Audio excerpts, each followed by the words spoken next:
promote or promotion any illegal activities. All content provided by this channel is meant only for educational purpose only. Gitaldaha বাজারে একটি দোকানে আগুন লাগার ঘটনায় চাঞ্চল্য।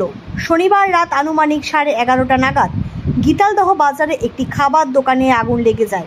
আগুনে ধোঁয়া দেখতে পান স্থানীয় মানুষজন। এরপর স্থানীয়রা প্রাথমিকভাবে আগুন নেভানোর চেষ্টা করেন। খবর দেওয়া হয় দিনহাটা দমকল কেন্দ্রে। কিছুক্ষণের মধ্যে ঘটনাস্থলে পৌঁছায় দিনহাটা দমকলের একটি ইঞ্জিন ও দমকল কর্মীরা।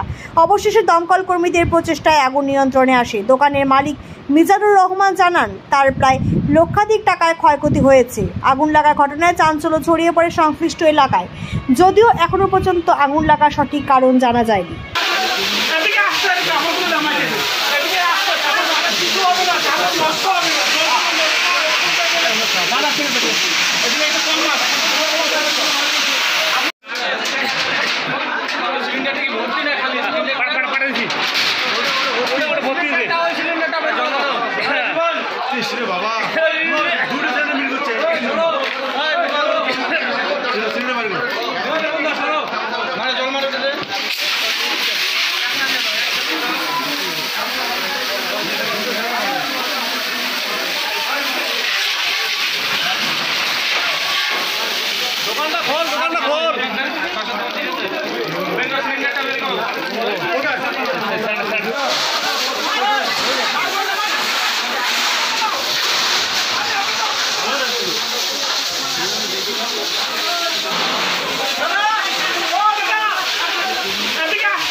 বাপরে জল কি এখন গরম।